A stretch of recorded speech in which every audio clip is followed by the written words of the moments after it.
everyone, and welcome to this Video Sans Frontier video. My name is Jay Wakefield, and today we're going to be actually doing some work on the Dell Dimension 4600. Now, this Dell Dimension 4600, as some of you will know, is my main Windows XP box. It currently has an Intel Pentium 4 processor, clocked at 2.6 gigahertz. But it is my intention, and has been for a wee while, to actually upgrade the microprocessor in this system. And one of the things that's made me finally take the plunge is, not sure you'd be able to see on here actually, if I just move the camera down a wee bit, I'll might be able to show you. Here we have my old Pinnacle PCTV tuner card that I had in the 2006 custom built when it still ran Windows XP. Now, in that machine, I found that I was able to record video with good results actually. I did actually do a lot of VHS to DVD transfers. And you know, it was pretty good actually. It was had some very good results. Now, my 2006 custom built had in it an AMD Athlon 64 CPU, whereas this has only got an Intel Pentium 4 CPU at 2.6 gigahertz. So I've decided to plump for a better CPU. In this wee box, we have an Intel Pentium 4 CPU, this time clocked at 2.8 gigahertz. But the CPU has got something called hyper-threading. Now, what hyper-threading does is allows one core to be seen as two virtual cores, which basically kind of increases the multitasking capabilities of the CPU. Without actually having two logical cores. So it's quite clever in that way.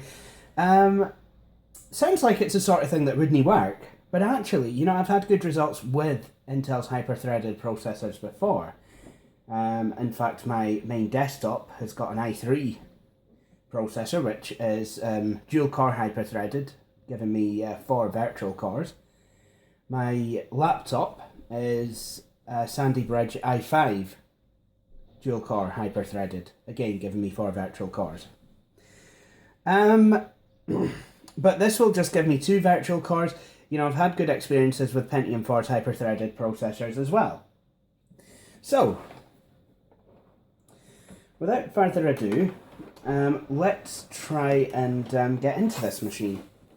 I'm just gonna, first off, these Dell machines are a wee bit odd because you don't actually have a normal setup, you know, with a fan on top of a heatsink. What you have is just a regular heatsink. If I lift this green thing up, you've got this regular kind of heatsink type thing. I've just realised I'm actually going to need to remove the fan cable because it's actually threaded into the slats of the heatsink. But the fan is over here, and with this green bit of plastic on, what happens is it directs the hot air from the heatsink to the fan at the back of the system, which will exhaust it out. I don't know why Dell have gone for such a design, because I'm not entirely sure that the fan can be used as an exhaust fan. Right.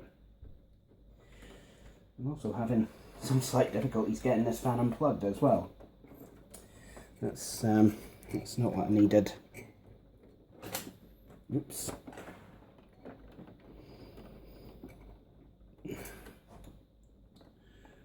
on earth is going on?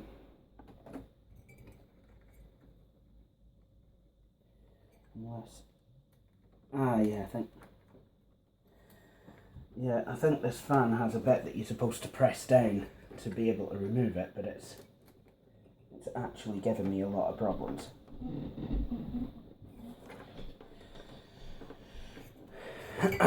Let's...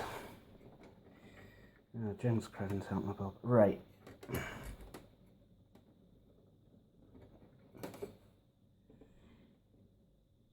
Excellent, it's came undone. Good. Now, yep.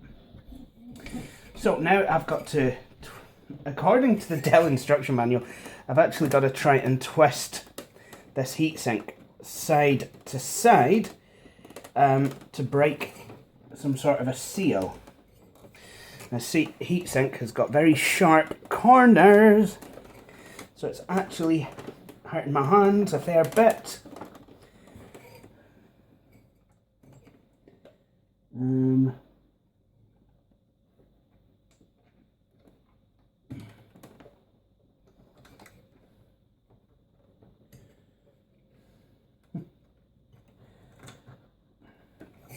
I've got to be honest, this is not the most intuitive design, I have to be honest. Especially when you can't really see what it is you're trying to do.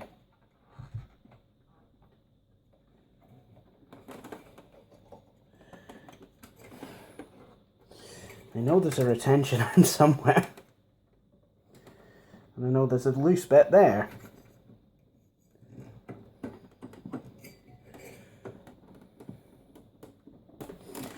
Not hearing any breakage of anything, so the heatsinks came loose a wee bit. No.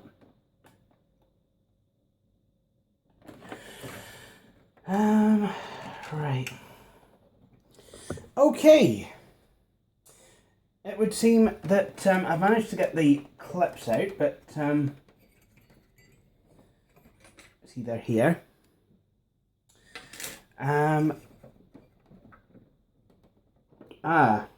Is that where the seals are? There we go. And then I finally have the heatsink out. Now, next thing I want to do, before I do anything, I want to actually clean this heatsink off, because when I insert the new CPU, we're actually going to have to apply new thermal paste. You don't want to use old thermal paste if you have to reseat a heatsink assembly, for any reason, because you'll end up with like air pockets, in the thermal paste, and you won't get even contact between the CPU, the thermal paste, and the bottom of the heatsink, and that will mean that the CPU will actually get hotter in certain places than others, and it'll kind of cause overheating problems. So what I'm doing here, I'm just going to move the camera closer to me. What I'm doing here is I've got some cleaner. It's got citrus in it, so it smells fantastic. This is one of my favourite parts about cleaning off heatsinks. It's the smell of my cleaner. Oops, nearly lost it then.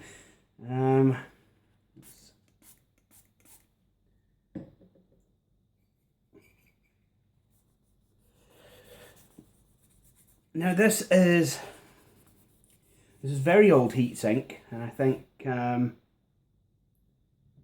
do believe that mark has been kind of made on the bottom of it, but it does seem to be very smooth, so I'm gonna go with that. We'll go with that. There's a date on this heatsink, 304.25. So I'm guessing that this machine was made on the 25th of April 2003. So what we're going to do now is actually take out the 2.6 gigahertz Pentium 4. So to do that, we need to actually lift this retaining bracket, this retaining arm, and then we can literally just pull out the CPU. Now I'm going to make a note now of where the keys are on the CPU. Now if we have a look at this CPU, we'll find there's a couple pins missing, like here.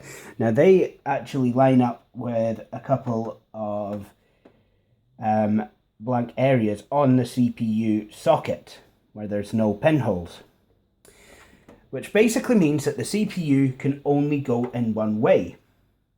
And when you do install the CPU, it should literally just kind of drop into place. There we go.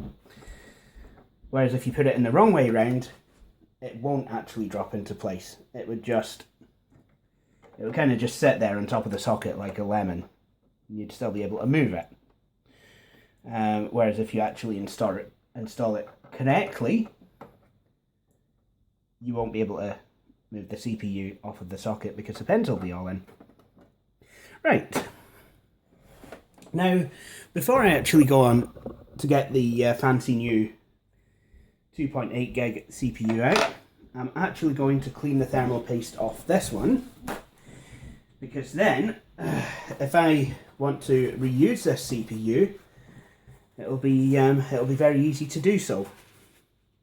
Once again, I'm just going to squirt a piece of tissue paper with CPU coolant. Oh, and just in case anyone is wondering, actually, I was supposed to be making up that machine for charity.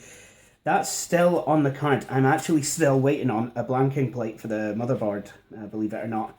The person who donated me the motherboard has been extremely busy over the past few months, so has been unable to get the blanking plate to me. But, you know, as soon as he can get that to me, I will actually get that PC put together.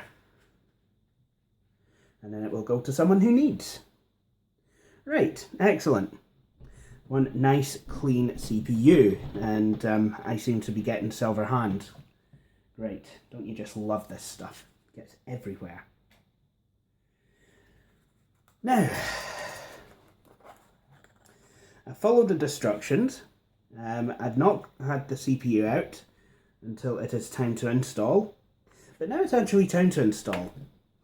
So what I'm going to do is I'm going to put the tripod back where the computer is, and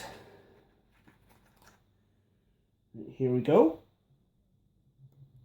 I make sure the pins are aligned.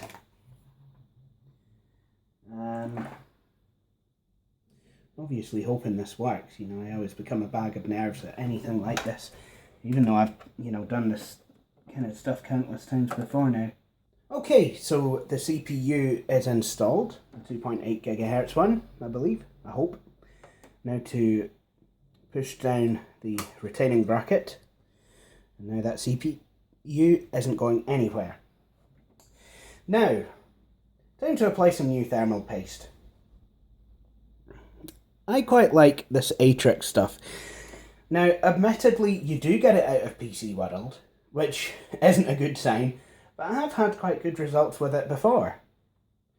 So I'm actually going to use some of this now. Right, now, CPU time, heatsink time. So there's two latches, one either side of the CPU socket, so it's basically a case of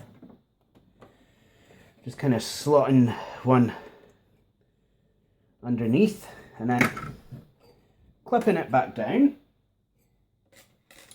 and then we have to reattach the just kind of reattach the wee brackets. Okay, so that is the heatsink remounted. Now I need to take this fan, once again, just kind of run the wire through one of the slats of the heatsink, and then just plug it in. There we go.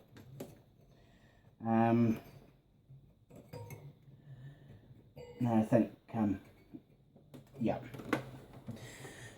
And then I need to put this back down so that the heatsink will actually, the air from the heatsink will be deflected back to the fan. Now it's time for the most nerve-wracking part of the whole thing. Hooking the machine back up and switching it on. So I'll tell you what I'll do. I'll go wash my hands, I'll reposition the camera at the screen, I'll connect up, and then we'll switch it on, see if it goes. Okay, the time has come. The computer is connected now, back up to the KVM switch. The monitor is on.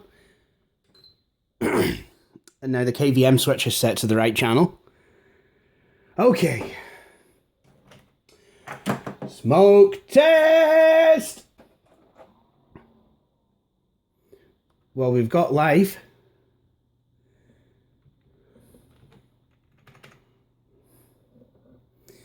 The machine seems to have came to life, so whatever I've done, it's not broke it.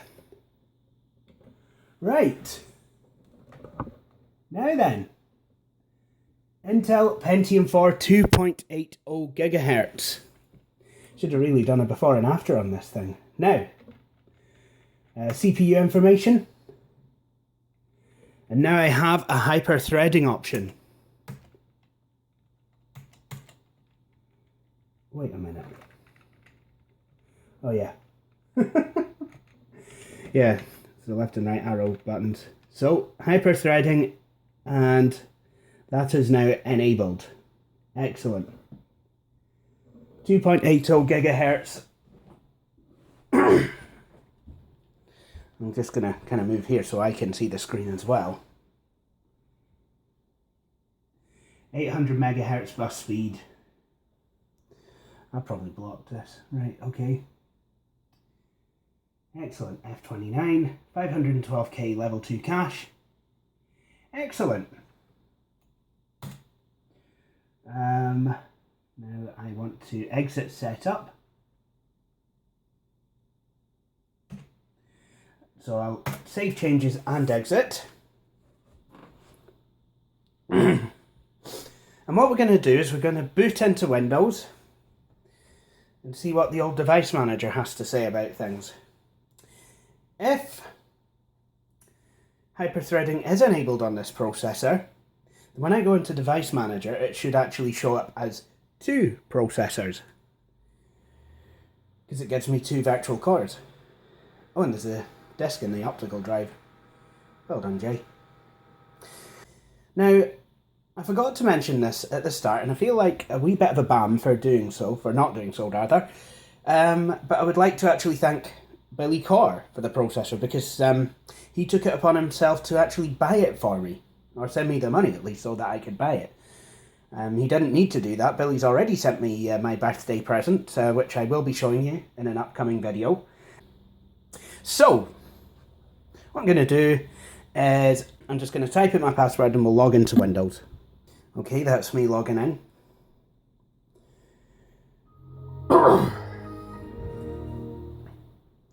Now, some of you who actually watch my videos regularly will be aware that I'd like to thank you all for actually watching all my videos regularly. Oh, we've got new hardware.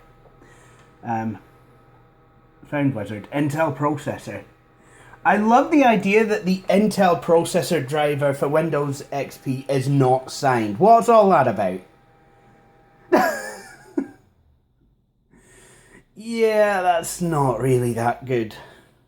Right, I'll tell you what I'm going to do. I'm actually going to start up Zoom Text. I'll start up. What is this?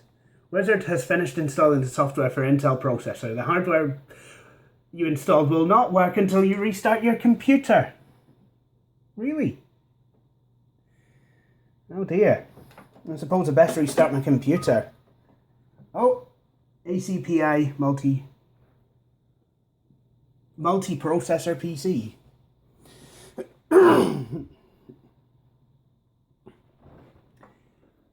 The wizard has finished installing the software for ACPI multi-processor PC. The hardware you install will not work until you restart your computer.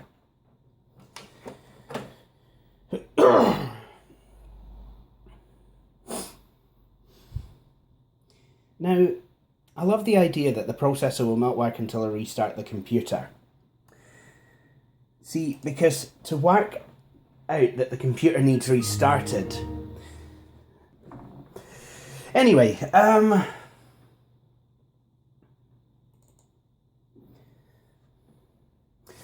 what I'm doing now is I'm going to start zoom text so that you might all be in with a wee shout of seeing the screen.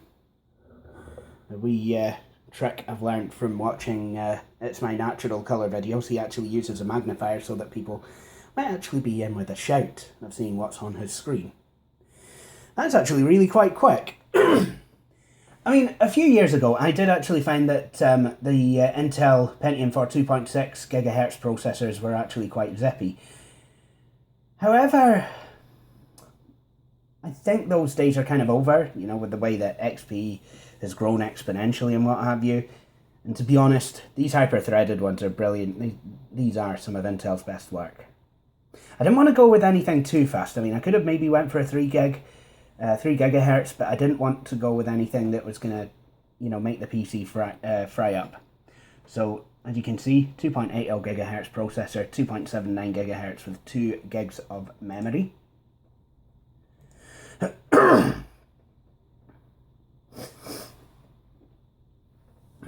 I might actually give it 3 gigs. I don't know yet. Now, if we look into processors, we see there's 2 of them. Intel Pentium 4 CPU 2.80 GHz and another Intel Pentium 4 CPU 2.80 GHz. Similarly, if we go into the task manager, we go into performance, we actually see 2 CPU usage history windows, 1 for each virtual core. Swish. Anyway, I guess that will do it for this video. Whoops, nearly lost my tripod there. I'm going to take out whatever disk is in the optical drive, which is Clonezilla. I think I was trying to do something, I think I was trying to clone my laptop's hard drive last time I used this machine. Anyway, that didn't work. So, with that said, I'm going to shut this machine down now, and I'm going to end this video.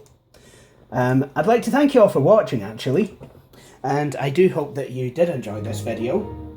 I must admit, even though it is hard work, I do actually love working on computers, working on the hardware side of them, making upgrades.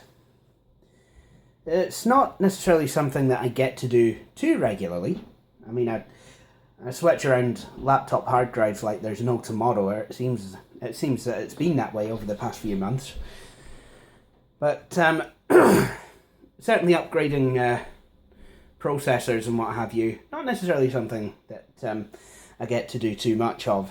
The next CPU upgrade I'm actually planning is for my media center machine, because the Pentium dual core in there just isn't cutting it. The Pentium D. So I've decided to upgrade it to a Core 2 Duo of a similar speed. But for this machine, I hope you'll all join me for my next video. I think it's going to be my next video where I will actually install Windows XP Home Edition onto the system. I'm also planning to install all my software, and then hopefully this will make a good transfer PC, because the TV tuner card is actually connected to my VCR down there, my old trusty Soundwave. It sounds a wee bit ill, but it still plays tapes, and it still plays them quite well as well. So, thank you for watching, and please join me for my next video.